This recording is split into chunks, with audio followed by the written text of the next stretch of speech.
Assalamualaikum warahmatullahi wabarakatuh. Perkenalkan, nama saya Putri Rahmadani, NIM 2003 0150 1055 kelas PJKRD. Saya akan melakukan presentasi tentang kontrol motorik. Kontrol gerakan motorik. Ada beberapa kontrol gerakan motorik.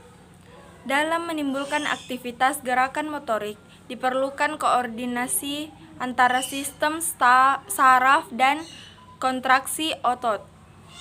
Kontrol atas setiap gerakan motorik, seberapapun tingkat kerumitannya, bergantung pada masukan konvergens ke neuron motorik pada unit motorik spesifik. Neuron-neuron motorik pada gilirannya mencetuskan kontraksi serat-serat otot di dalam unit motorik masing-masing melalui kejadian-kejadian yang berlangsung di taut neuromusculus. Ada 3 tingkatan masukan yang mengontrol keluaran unit motorik. Yang pertama yaitu masukan dari neuron-neuron aferen, biasanya melalui antar neuron yang terletak di antaranya, setinggi korda spinalis, yaitu refleks korda spinalis. Yang kedua, masukan dari korteks motorik primer, serat-serat yang berasal dari badan sel-sel piramidalis di dalam korteks motorik primer turun secara langsung tanpa interupsi sinaptik untuk berakhir di neuron motorik atau di anterneuron lokal yang berakhir di neuron motorik. Serat-serat ini membentuk sistem motorik kortikospinalis atau piramidalis. Yang ketiga yaitu masukan dari sistem motorik multineuron atau ekstrapiramidalis. Jalur-jalur yang menyusun sistem ini mencakup sejumlah sinaps yang melibatkan banyak daerah di otak. Penghubung terakhir di multineuron adalah batang otak, terutama formasio reticularis yang pada gilirannya dipengaruhi oleh daerah-daerah motorik korteks cerebellum dan nukleus basal. Selain itu, korteks motorik itu sendiri saling berkaitan dengan talamus serta dengan daerah-daerah pramotorik dan motorik suplementer. Hanya korteks motorik primer dan batang otak yang secara langsung mempengaruhi neuron motorik, sedangkan daerah otak lain yang terlibat mengatur aktivitas motorik secara tidak langsung dengan menyesuaikan keluaran motorik dari korteks motorik dan batang otak. Sistem kortikospinalis terutama memperantai gerakan-gerakan volunter yang halus dan berlainan pada tangan dan jari tangan, misalnya gerakan yang diperlukan untuk melakukan pekerjaan jahit-menjahit.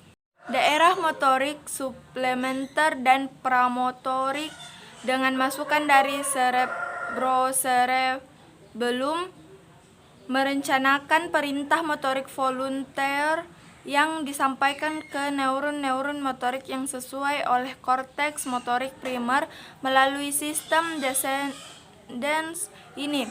Sedangkan sistem multineuron sebaliknya terutama berperan dalam mengatur postur tubuh keseluruhan yang melibatkan gerakan involunter kelompok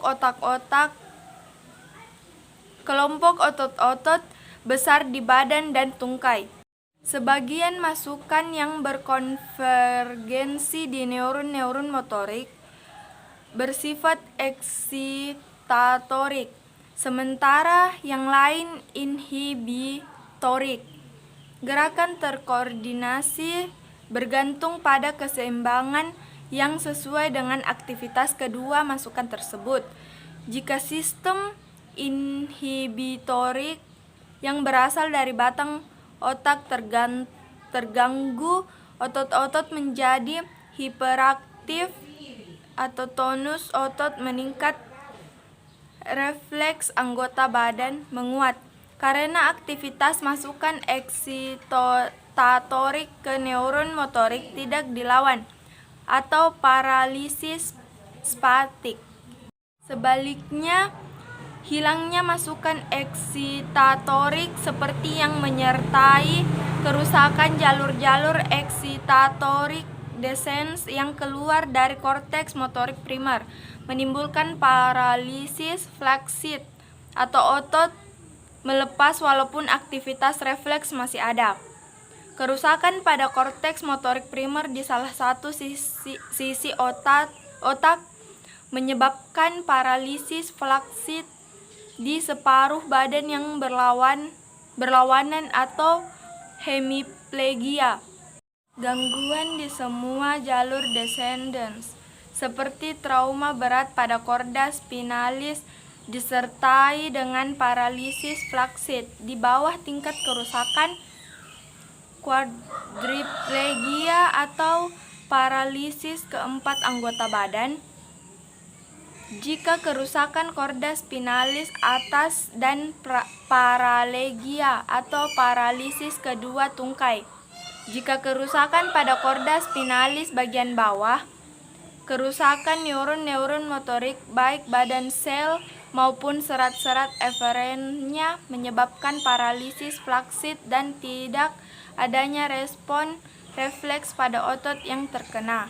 Menimbulkan paralisis tetapi menyebabkan aktivitas yang tidak terkoordinasi serta pola gerakan yang tidak sesuai.